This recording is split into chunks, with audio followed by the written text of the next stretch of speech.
Welcome to Fighting Back. News talk, current events, and political commentary. Now here's the host of Fighting Back, Uncle Ronnie. Well, Happy New Year, everybody, and thanks for tuning in to Hub Radio Phoenix. Tonight we've got a really jam-packed show, and we only have an hour tonight, so we have our usual Ray Michaels here. Hello, everyone. And we're really honored again to have Senator Eddie Farnsworth, and we're going to talk about some of the things that are still going on with the Board of Supervisors in the Arizona State Senate. And later we'll have Alexander Kolodin here. Also, he's been doing some work with, who was it you were doing work for?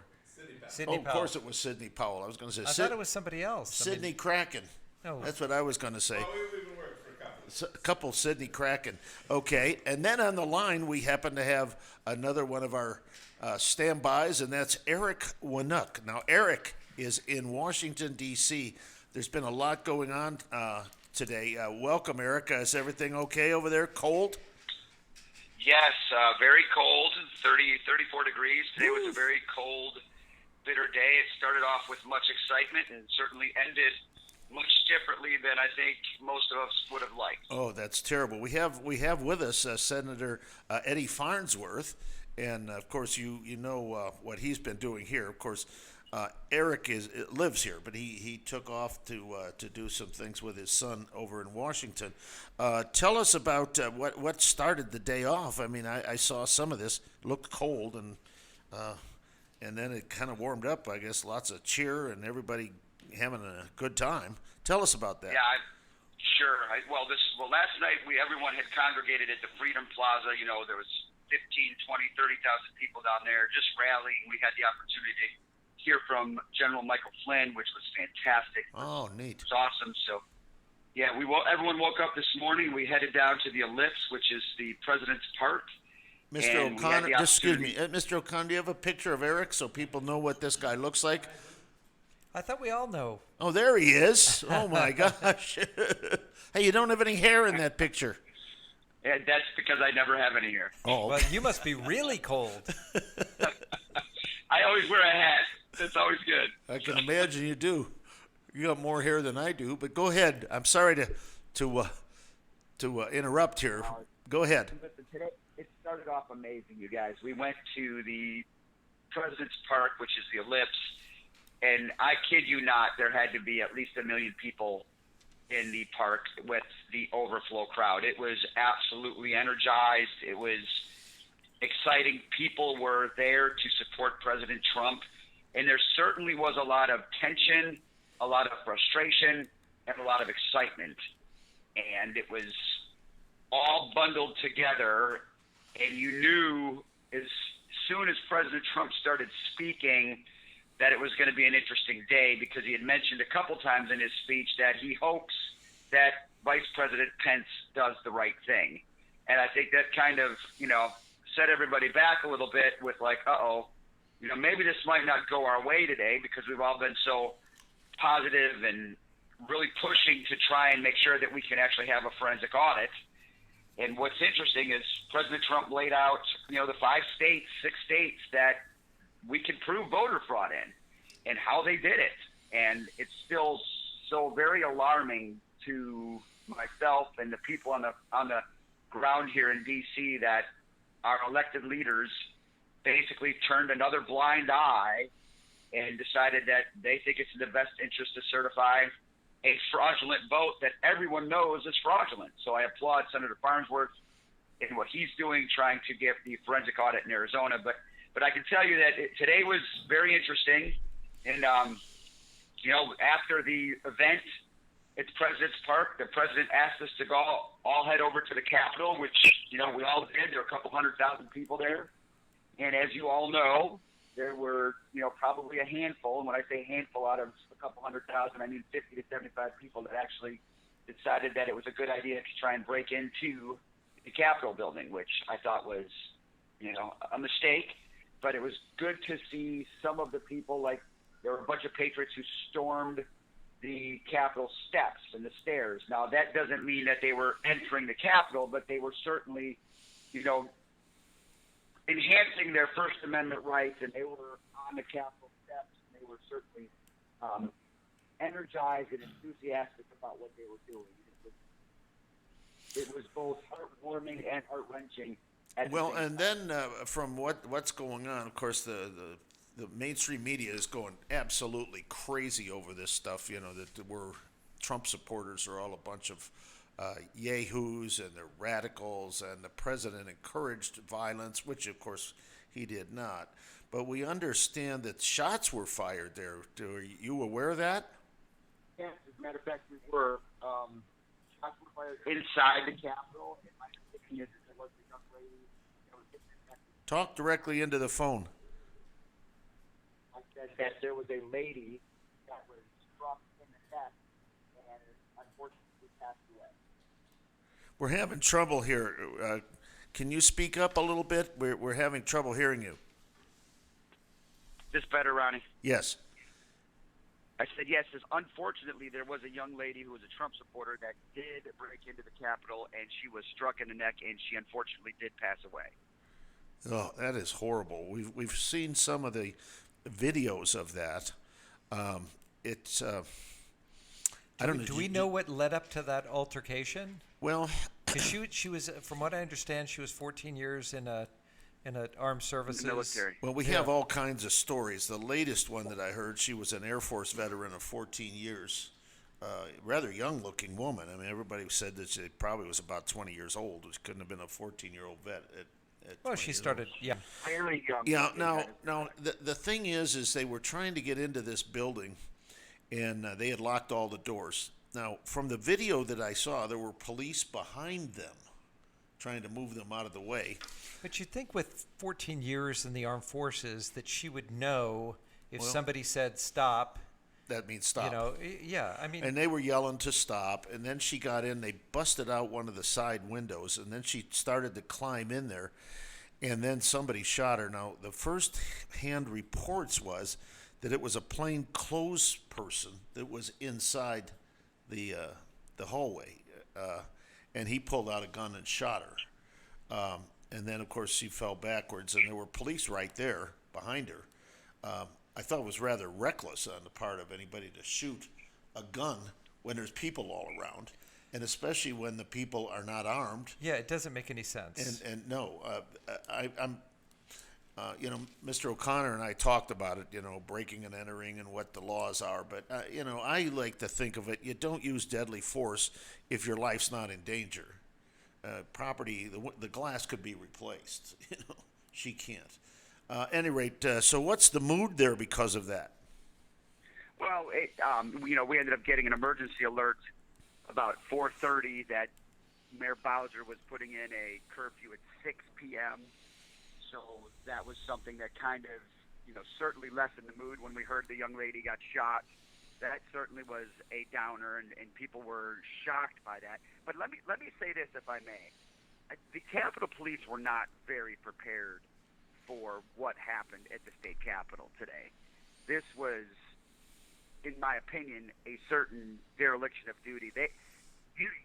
It's almost as if it was a setup. Now, again, I'm not a conspiracy theorist, so I won't say that, but I will say that they were woefully unprepared for what was coming today. And you would think that they would have been more prepared, knowing that we, the people, were kind of pissed off and that we were heading toward the Capitol. So, that being said, what happened this afternoon at the Capitol was extremely tame and mild as opposed to what BLM, and Antifa has done to Washington, D.C. and other cities.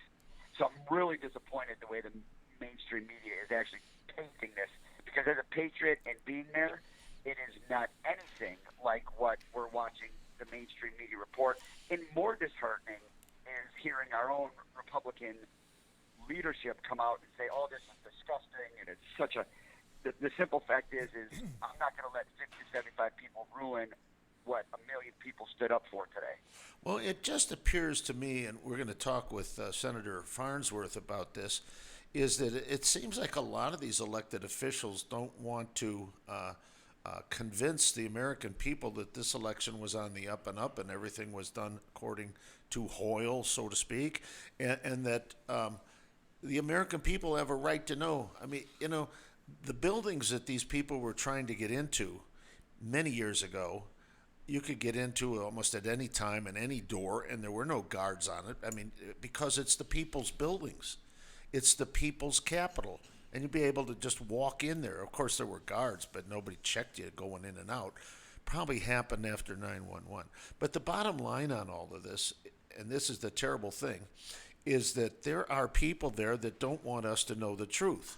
And Senator Romney is one of those guys. I'm very disappointed in him. Do you think that what happened today is, and I believe we've been in a civil war for quite some time, but do you believe that these are the first real shots of a civil war? I do. And every patriot that you would have talked to today, and I talked to many of them, they all are of the belief that this is a civil war. There's no turning back. There are no other options. This is the road we're on. And they're more upset and distraught with the Republican leadership than they are the Democratic leadership, because they expect this from Democratic leadership. They don't expect it from Republican leadership. So they're really left with no option. The one leader they did have that would stand up for we the people, as you all know, was Donald Trump. Yes. And they are all betraying him here. So, there were 1.5 million patriots today that are convinced that civil war is the only option. Hold on just a minute. Mr. O'Connor, no breaks at this time. We just want to go through. So the bottom line here, I think, if I can go back to 1860, when we had President Lincoln, the same thing. A lot of people bailed on Lincoln. A lot of them bailed on Lincoln. Today, the vice president, and some people call him the president-elect, I don't call him that at all, quoted Abraham Lincoln. And I don't know if you heard that speech. Did any of you hear that? No? I just saw Office of the President-elect, and then I changed the channel. Okay. At any rate, he was quoting, in the good old days, rather than the State of the Union, they used to call it the President's Address to the Congress. Okay, and he gave this speech. It's one of my favorite ones. He talked about, he was the one who coined the term the last best hope of Earth. And of course, typical of Obama did it. Now it's one of the key words that Biden's using, the last best hope of Earth. And he's talking about this, and he says, and this goes to support our democracy. Well, of course, we're a republic. Bottom line on it, guys, I know that. I read that 1,000 times. One of my favorite writings of Abraham Lincoln. He was talking about the abolition of slavery, not the saving of the nation through democracy. Mm-hmm. They totally took it out of context. And when it comes to Abraham Lincoln, I'm from Illinois, so Abraham Lincoln, land of Lincoln. Yep. Guess what? What? You don't misquote Lincoln. It makes me mad because he was a great man, and don't misquote most. Do you really think that the Vice President Biden, would actually plagiarize? I mean, do you think he'd do that? No, he would never plagiarize. No. That's what he's noted for, so Eric, folks. If Eric, you know anything about him, Eric, he was we were talking several plagiarism. times today. Thank you so much for giving us some updates when you were out there. A lot of people are saying that it might have been some infiltration from Antifa really causing this ruckus and not the actual Trump supporters. Do you know anything about that? We have heard that. We have had confirmation from a FBI, undercover FBI agent that Antifa did bring in a couple busloads of people to infiltrate with the Trump crowd at the Capitol, and they were communicating with each other by wearing their MAGA hats backwards. That's how they were to determine whether or not they were of the same ilk, so to speak, and part of Antifa. I've read on Twitter, and I've read some other places, and I've heard, just from feet on the street here, that there were patriots, and then there were also Antifa. Now, they didn't know at the time, but they basically were the ones who, broke into the Capitol. I don't know if you guys have seen this, but we have that Buffalo Jake who's always in Arizona, wearing his horns and his pants. Yes, we've seen those photographs. Yeah, so he's actually the one that broke into the Capitol. Again, and I'm all for protesting and having our First Amendment rights and rallying and really putting the fear of God into our elected leaders. But I don't necessarily think that that's the way to do it. But I will say this, we're running out of options. And time. Can't have fraudulent elections be certified. So this is, as Ronnie, you had said, and Ray, you had mentioned, this is probably the first shot of the second Civil War in America. So Eric, when you were out there, the D.C. mayor, I mean, he's been prepping for this event for quite some time. So I find it hard to believe that this was a shock that they didn't know how many people were coming. I think they were well aware. But when he put the curfew in place, you had mentioned that the Trump supporters followed this, Antifa not so much. But then Congress went back into session. Is that your understanding? That is exactly what happened, yes. Okay. So are they debating now? What's the update? They are still in debate. I do understand there are still some that will, look at decertification. I do know that for a fact. I also just read, though, that Senator Loughner out of Georgia will not decertify or will not look to decertify the vote, which she did before she lost the election. She said she would and now that she decertify. lost the election, she's not going to decertify. I literally just read that about 10 minutes ago. And what about Ron Johnson? My understanding is he's still on board with decertification. Okay, good. Good. Listen, we've got to move on, Eric. When are you coming back? We leave tomorrow morning, so we'll see you guys tomorrow afternoon.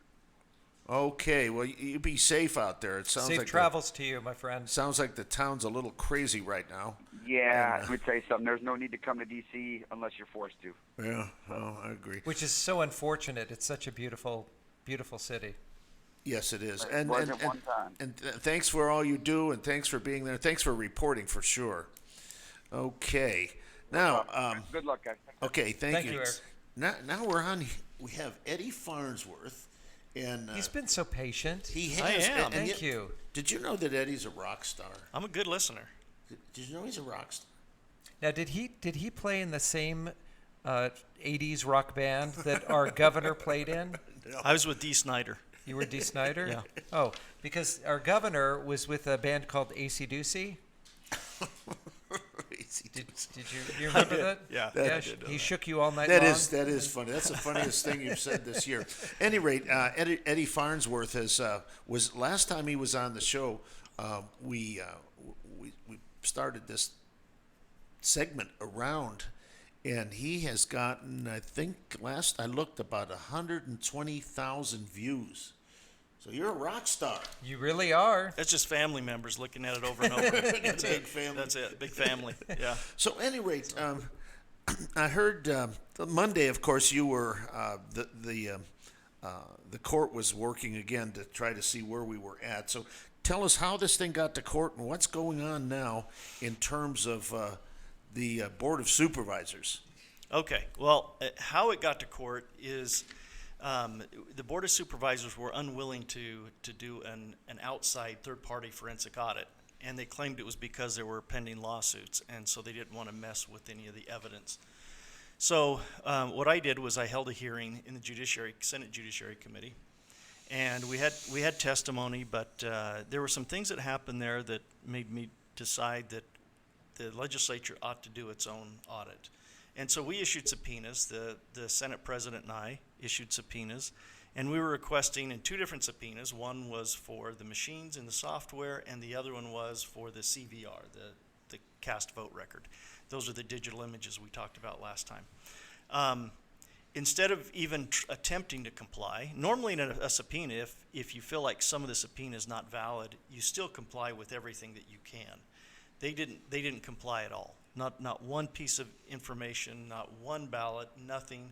Instead, they decided to file with the court, and they asked that the court quash the subpoenas.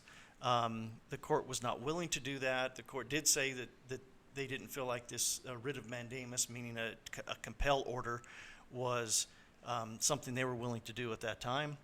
So what we did is we amended the complaint. We filed a response to their original action, and then we're before Judge Thomason, who is the judge that they had filed with the court and was assigned to the case.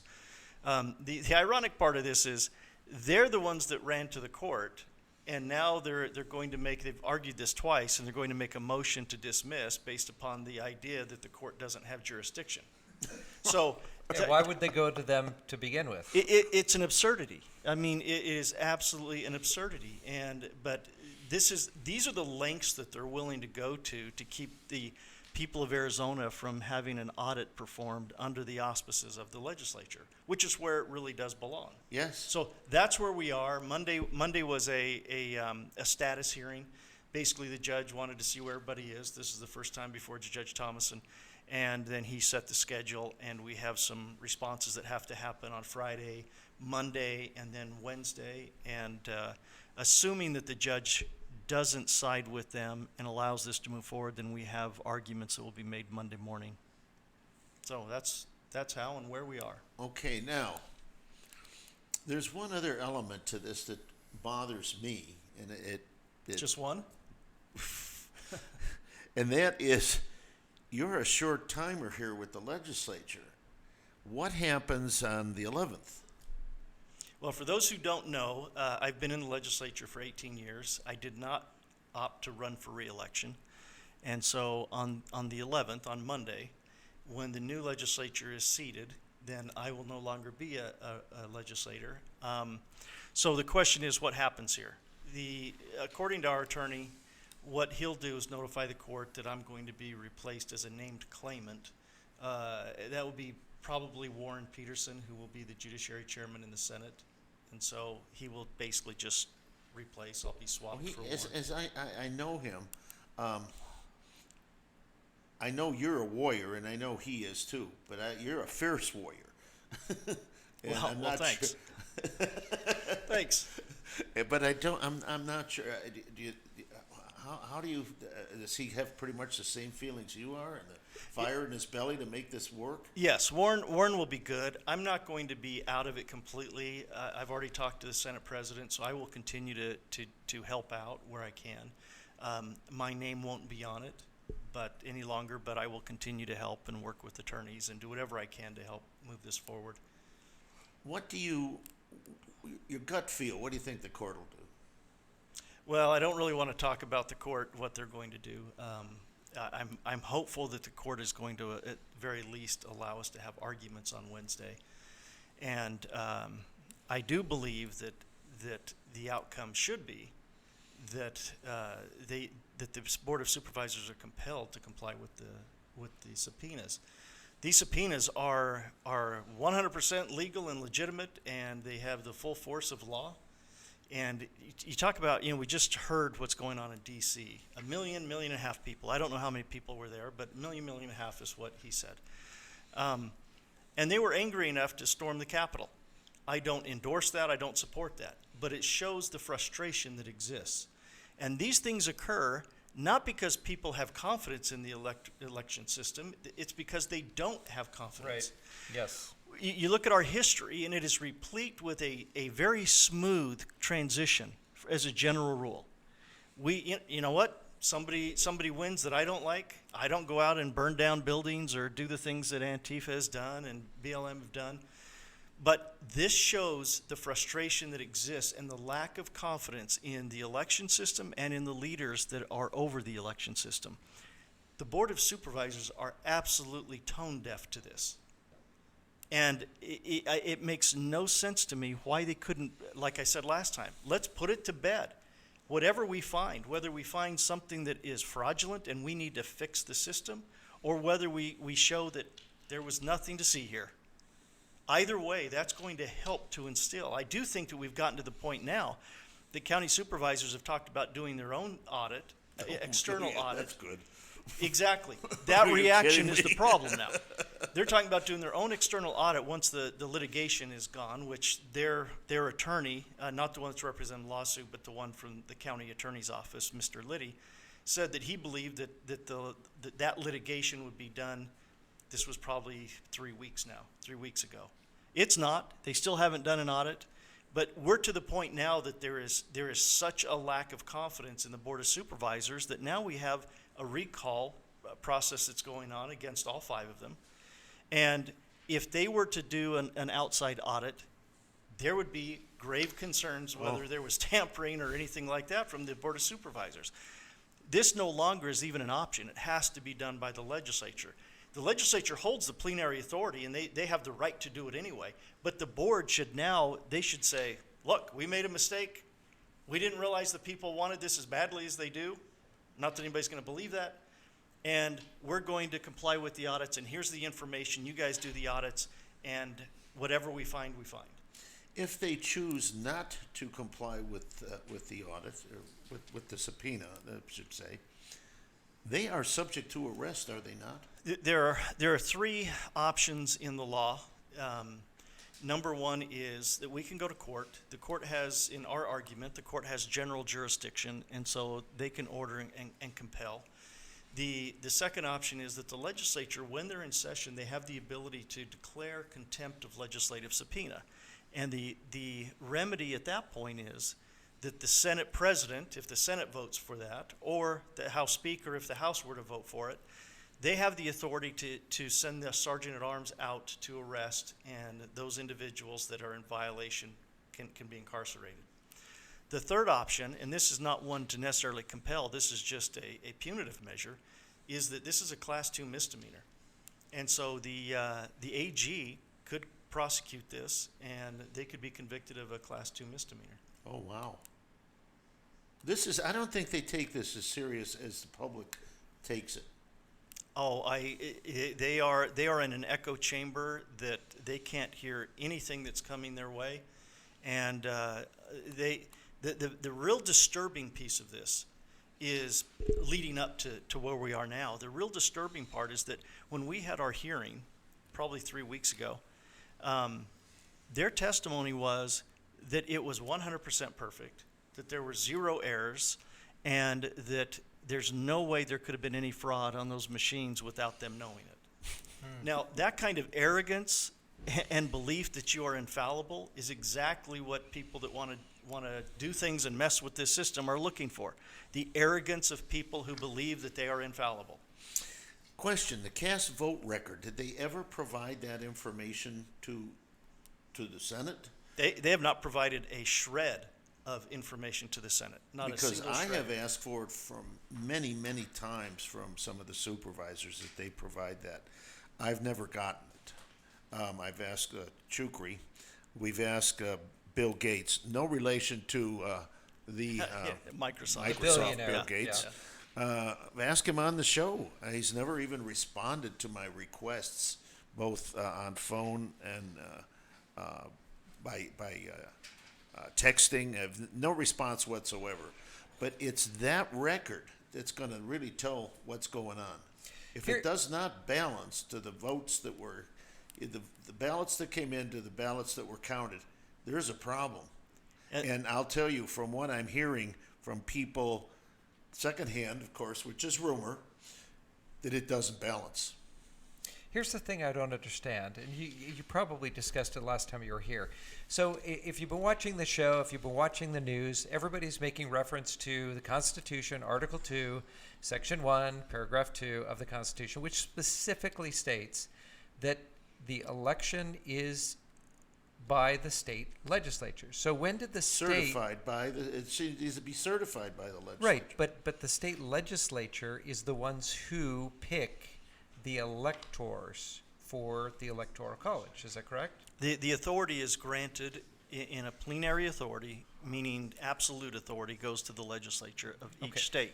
However, the legislature gets to decide how that is put into effect. Right. And the legislature in this state, prior to me serving, they decided that they were going to set up the system that we have. And the election is certified by the Secretary of State and the governor.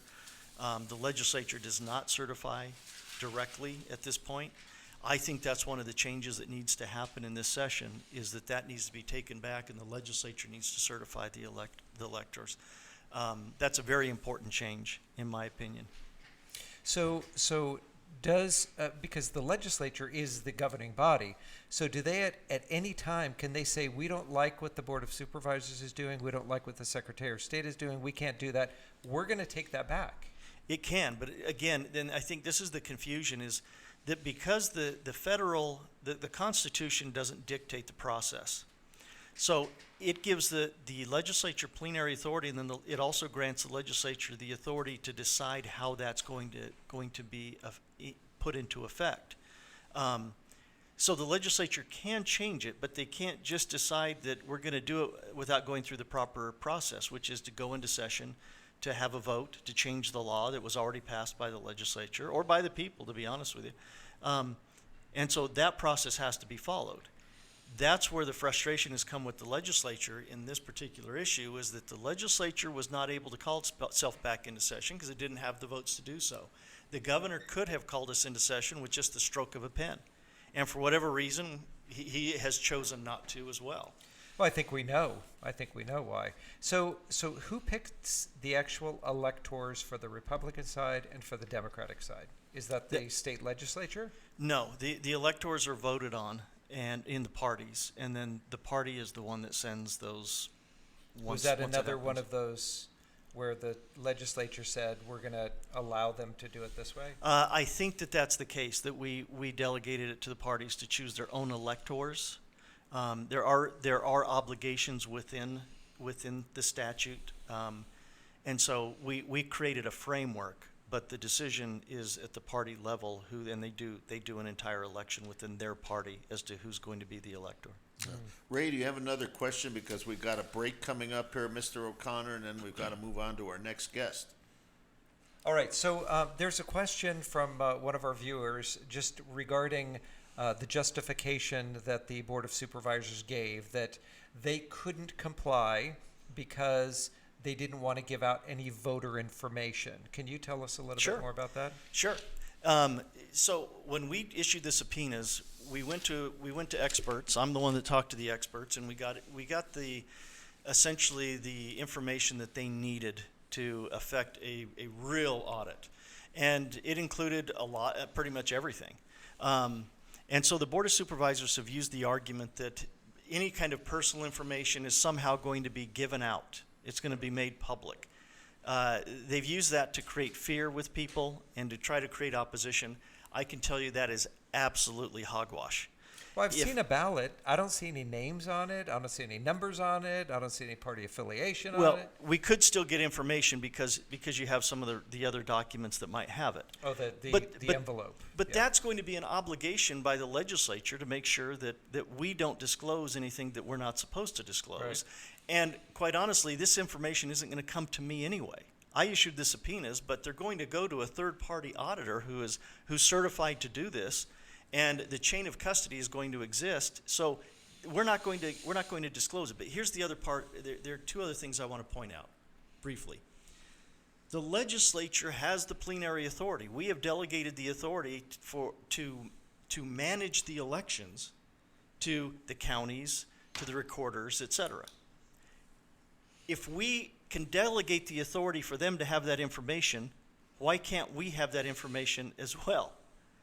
I mean, they're going on our authority. Right. That makes no sense. That's like being the owner of a business and delegating authority to somebody to act in your name. And then when you go back and say, okay, I want to see the documents, they say, oh, no, these are private. You can't see them. Right. Unless we know what you're going to do with them. And that's what the Board of Supervisors are saying. So then there's the second issue I want to talk about. It's actually none of their business. It's our authority. Right. They don't get to ask what we're going to do with this, and they don't get to give us permission what we're going to do with it. Once we have the information, if we misuse it, then we are culpable for that. Right. But they don't get to dictate. Again, that's like saying you're going to go to someone who is, because the board of Supervisors, they reign over the county, which is a political subdivision of the state. It is a fictional creation by the state to serve purpose. So that's the same as if you were to find somebody and say, I'm going to, a power of attorney. I'm going to give you power of attorney to act in my name. You go out and get documents, or you give documents to an accountant or an attorney, and then you want your documents back. Oh, no, we can't give those to you. Those are confidential. That's effectively what you're seeing here. Their only position is by your authority. Correct. They don't exist. If you as a legislature said you no longer exist, that's fully within your right. They are a political subdivision of the state. So all of these arguments now there are multiple dangers in this. One is not having confidence in our election system. Mm-hmm. That's one of the dangers right now. There's a greater danger which arises not because it's an election process, but because the board wants to make themselves equal to the state and the state legislature. If they can simply ignore subpoenas and tell the legislature what we can and can't do with information through authority that we delegated to them, then they're on the same playing field as we are, and we're now talking about 4 or 5 branches of government in Arizona. And it sounds like judicial overreach. We're going to have to move along here. Okay. Here's some music. You are listening to Fighting Back on Hub Radio Phoenix, and we're going to be right back. Eddie, don't go away. We've got Alexander Kolodin standing by. We'll see you on the other side.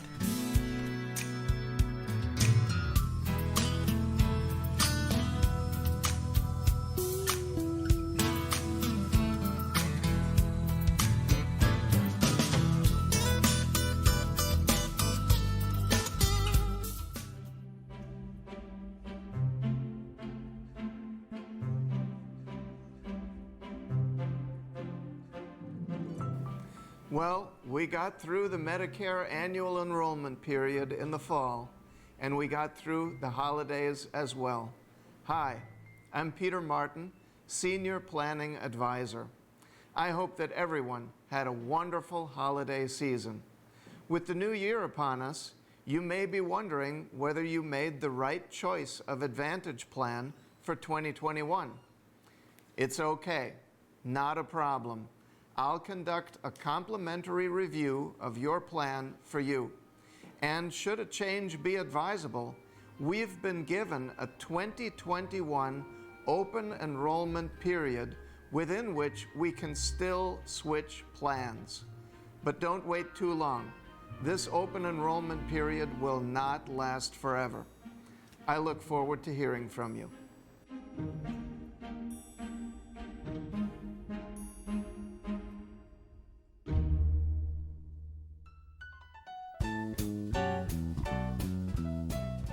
Well, hello everyone, and welcome back. It is Ray Michaels from Street Talk. We are here on Trump Fridays, and I have our very, very special guest. Now, you come out here to El Capo, it's got some amazing food, but it all happens because of this man right here. This is James. He is the owner here. James, thanks for joining us. Oh, thank you for having me.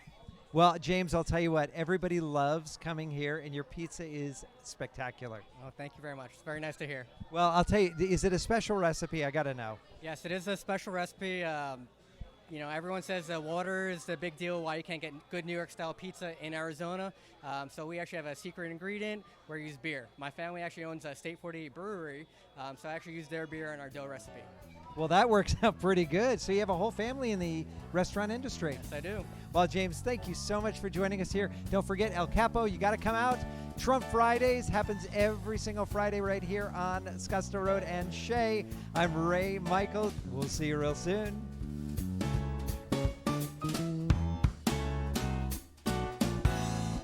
You are truly an amazing woman. Tell us the name of your company.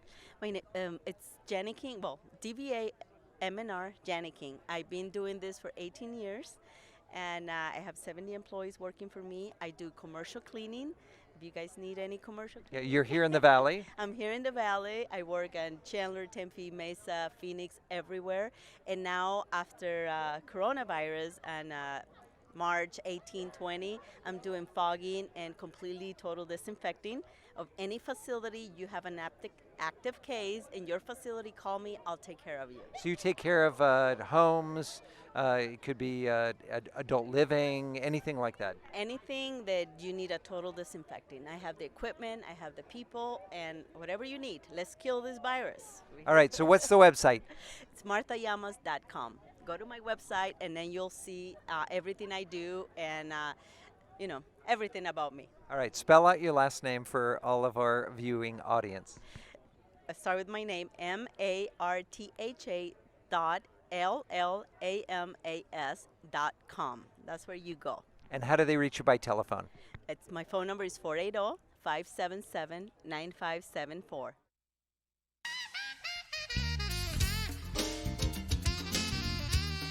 You're listening to Fighting Back News Talk, current events, and political commentary. Now here's the host of Fighting Back, Uncle Ronnie.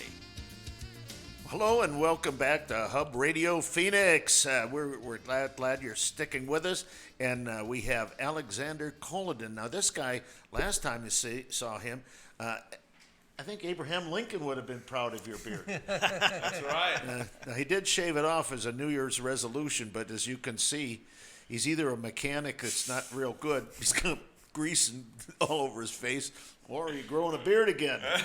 Now, didn't you say something about your wife likes the beard? Oh, my wife loves the beard. That's why I can never get rid of it. But you did shave it on the first? Well, only because I couldn't find the guard for my clipper, so it was just getting so long there were birds nesting in it. Okay, well, listen, ladies and gentlemen, Alex is an attorney. We're actually sitting here with two attorneys. I shouldn't say that because we're not supposed to cuss on the air. Well, but at any rate, fair. Alex has been working on some of this thing as well with Sidney Powell, the Kraken, and I think you're an intervener in this case right now. Yeah, we've moved to intervene, and the judge will decide that during next week's hearing as well, either that or to allow us to participate as amicus. So. We think that that President Trump's electors and the state Republican officials and the members of the House, who are our clients, have interests that are a little bit unique, but obviously very, very supportive of what Senator Farnsworth is trying to accomplish. And how long have you been on this? I know you've had a couple of other cases, including some cases with the county recorder, who, thank God, is no longer the county recorder. And Baruch Hashem. And you even went before the Arizona Supreme Court. We did. We've been fighting this fight for 6 months at this point, which is why every time the Democrats go in, there hasn't been a case that's been won, we throw that in their face. We go, we won the Arizona Supreme Court case. What about that? So tell us, you've been at this a long time, and how do you see this playing out now? You've been, I don't know, this is a continuance of the same cases and just consolidating them. Tell us about that. How do I see this subpoena case playing out specifically? This has nothing to do with your prior cases. Is that correct? I don't know, nothing to do. It's a separate case, right? It's a different But I mean, you're case. not combining two cases, in other words. Yeah, that's right. That's exactly right. Okay. Well, it is different in the sense that this is strictly at this point about the subpoena power of the legislature, and so and I don't want to speak for Alex, but his desire to intervene is to represent his clients. I actually prefer him coming in as amicus. Because I don't really want to broaden the issues from a legislative. You might explain real quick what amicus means. It's a friend of the court, so you're not necessarily a party, but the court allows you to give your opinion and give some input as a friend of the court, and the court then can consider that. So as an amicus, I think that that's valid. My concern is that if we broaden this and have interveners, that we're going to broaden the issues rather than narrowly focusing on does the legislature have subpoena authority and does the county have to abide by that subpoena authority. What's happening there? Well, we think that the county and their complaint, because what happened is the county filed a complaint and then essentially the legislature filed its own cross complaint in the matter. The county in its complaint already raises this broad panoply of issues that are of interest to our client. So we think that may be kind of like trying to shut the barn door after the horse has already escaped. We understand we don't wish to inject new issues. We just think the issues are already before the court. So it's a very slight difference of opinion, not major, but we are absolutely 100% with Senator Farnsworth that the legislature's authority must be vindicated. Okay, well, I think we're all in agreement on that, aren't we, gentlemen? Yeah, I think it could have been so much easier if the governor was working directly with the legislature and just coming back in and say, come back in. The people have the right to know. Right, because we're wasting so much time, so much energy, so much effort, so much money on something that we know, we believe to be the final result. All he has to do is say, come in a week early, come in 2 weeks early, And doesn't the case pretty much fold? Because once you're in session. No, it doesn't fold, because the remedy that the legislature has is to put people in jail. It's not to take the machines, it's not to take the documents. So going through court is still a necessity. But who is paying for the machines? Who is in possession of the machines? And does the legislature, the elected representatives, have the power to just walk in and say, we paid for this, we're representing the people paid, we're just taking them? No, we don't. Wow. That authority doesn't exist. You have delegated authority, and they've acted within that authority.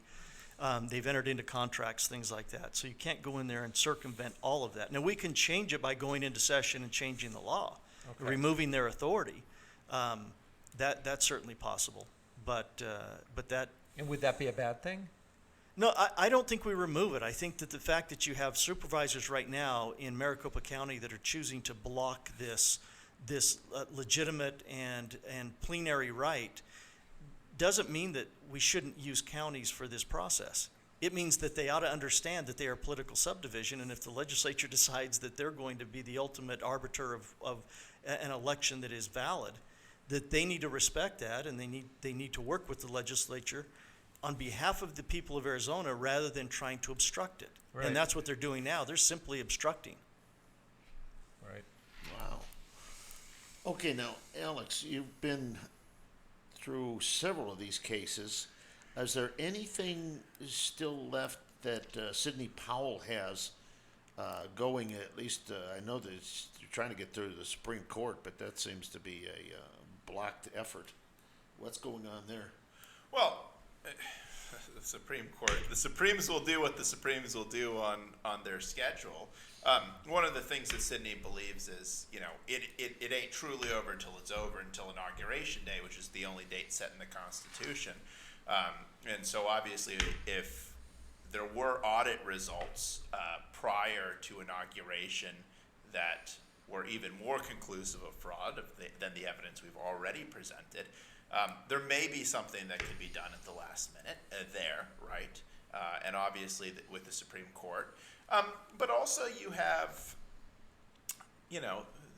what happened with President Trump, right? He gets into office, and you've got 3 years of hearings on Russiagate, and it severely, impacts his ability to do his job and all of that. And so there is a mechanism for having hearings even during a Biden presidency to continue to develop this and to demonstrate all of the improprieties that happen. So there's a lot of different avenues from here, but we just want to make sure that everything's out in the open so that we can walk down those roads. And Alex makes a great point, and so I want to reiterate that. This action that we have currently is not going to end regardless of what the outcome is of the election. We're going to continue to pursue this because this has to do with the election process and the validity of the election and the power of the legislature. And so this isn't going to go away, which I think the Board of Supervisors is hoping that this goes away on January 20th. It is not. We're going to continue. Because the people of Arizona need to have confidence in our government. And I've lost it, to be honest with you. Mm-hmm. I mean, I've seen a governor, unfortunately, Doug Ducey has been a friend of mine, but I've seen him flounder trying to take not advantage, but grab the COVID thing by the horns. And instead of asking the legislature after a short period of time to reconvene, he's just said, well, no, I'm going to handle this whole thing. And we've been back and forth and back and forth. And I don't think anybody in this state has a clue.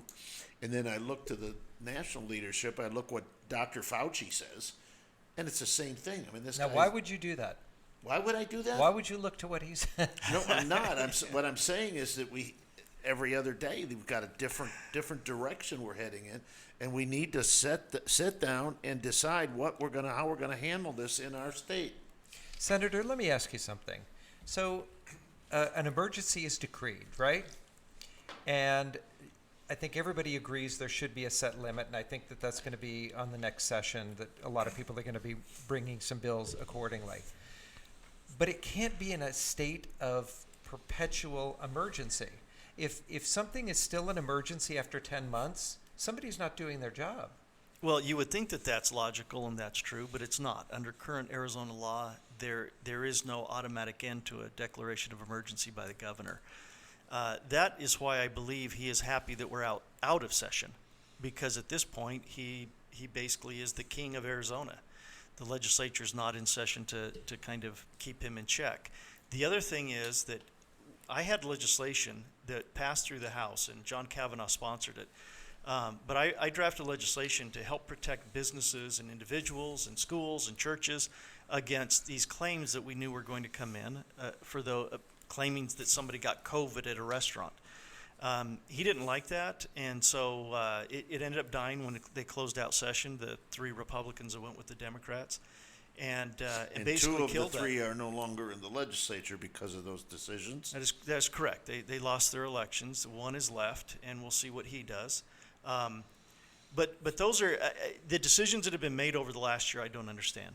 They seem to me to be illogical in the scope and in the consideration of keeping people employed, keeping people working, treating businesses the same. We have not destroyed, but we certainly have bruised pretty badly a lot of the protections that the Constitution provides to us and our ability to make a living. Yeah, agreed. Well, it's interesting about Alex now because he's a young man. While he's in the private sector, he's a good attorney. I've known him for quite some time. And I'd like to see him as being the attorney for the state GOP and the county GOP. What do you think of that? I think I think that would be a wonderful honor to be asked if indeed that happens. Well, I've asked, but I'm not. Unfortunately, I'm not an authority. Now, Alexander, you're a fighter. Now, what restrictions, if you were asked to be in that position and you did make it to that position, does it restrict you in the way that you can actually practice law? Well, it restricts you in the sense that obviously, just like representing a corporate client where the CEO gets to tell you yes or no on lawsuits, if you're representing the state party, it's obviously the chairman or chairwoman who's making the decision as to what litigation you're going to pursue, but it's no different than any other client. I don't get to just file a lawsuit whether my client wants to or not anyway in my private practice. So. Okay, so not really too much restriction, because when you become an elected official, there's a different litmus test that people look at for whatever action you move to the right, to the left, up, down. They're really watching you closely, where as a regular citizen they wouldn't so much, right? You live to a higher standard. I think that's true. Yeah, you're a little bit under a microscope, and right. And there's a higher standard. But yeah. what a lot of people don't know is that the political parties, and I know for a fact that the Arizona Republican Party is a corporation. So you could be a corporate attorney for the party with. Well, and look, the fact is, and I don't like this, but doing the political law we've done this cycle anyway, it feels that we've been held to a different standard than normal attorneys. I got people going, oh, you're supporting domestic terrorism. It's like, no. What I'm doing is I'm practicing law, right? And here's what practicing law means. I get a case in. I look at it. I look at the evidence. I look at the case. I go, that looks good. That looks plausible. That looks like a case that can succeed. I bring it, and I let the court system decide. Right? That's what lawyers do. And in fact, people are saying this leads to violence. It gins up passions. I go, look, you fundamentally don't understand our system. Okay?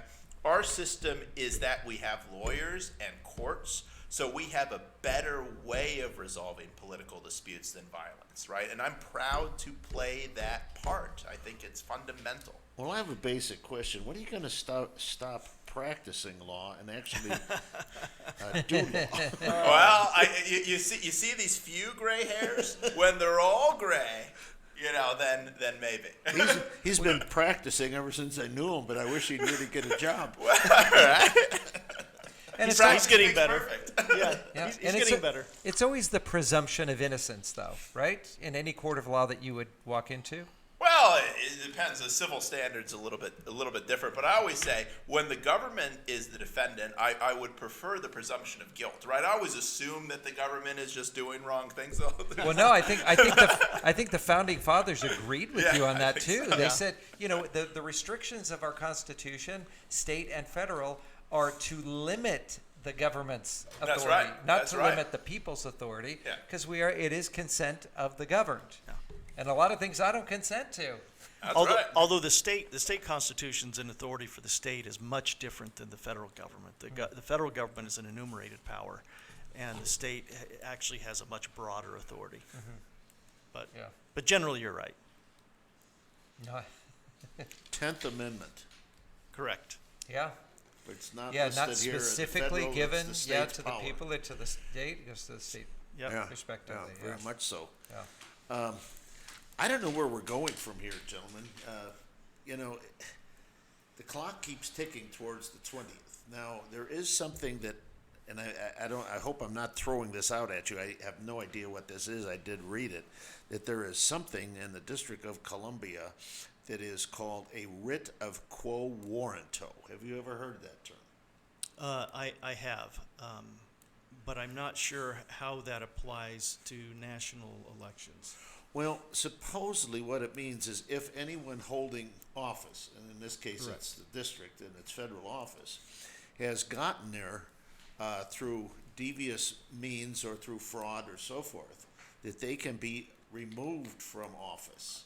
Now, it doesn't say how the next group, I mean, let's face it, if you take the president, you also take the vice president. Does that mean the Speaker of the House, or does it mean the other guy then that ran, in this case, Trump? Would that make him the president? Right, but I don't know if the breadth of that in federal law. I may have misspoken. I understand what it does. I don't know what the scope and breadth is in this kind of a circumstance.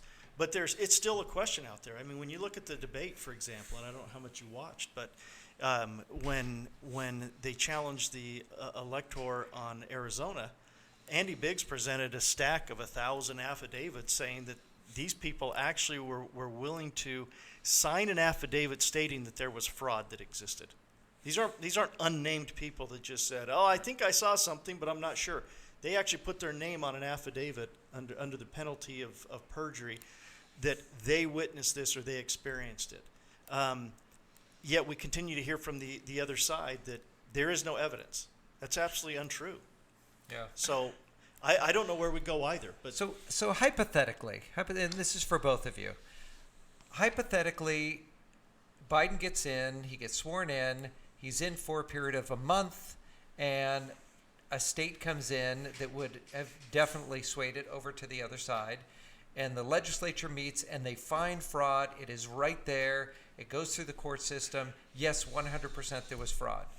Is there a recourse to say, you were not supposed to be in because of what happened? You're already sworn in, but now we found out you came in fraudulently. Is there a way to remove him, or is it just impeachment? I don't know. I know that there are different theories out there, one that Ron just talked about. I don't know that they've ever been used, and this is the problem when you look at case law or you look at how you're going to implement some kind of process, is that if it has never happened before, you don't know exactly how you can make it happen. You kind of have to just do it. Right. And hope for the best. And then work through it as you go. Yeah. Wow, this hour has gone by very, very fast. We've Like a snap. Of course, we'd like to thank Alex and Eddie for being here, and of course, you. Thanks for having us on. Always a pleasure. Yeah. I hope always you fun. guys enjoyed this, and I hope that those of you at home could follow. This is the biggest mess I think I've ever seen politically. It's history in the making. And I think we're playing this day to day. To be honest with Absolutely. you. Yeah. And let's hope it all works out for the best of the people of the United States. And so we'd like to say goodbye. Mr. Ray, you have anything other than No, just goodbye? have a wonderful new year. We think that 2020 was bring us into full focus, just like having great eyesight. But it's going to be a great 2001. We wish you well. Thank you for your service And for 18 years. Thank you for watching the show tonight, Fighting Back. And we'd like to thank Mr. O'Connor and Mr. DeSante. His name's on on the screen there. And Alex, go get 'em. We'll see you Monday. Keep going.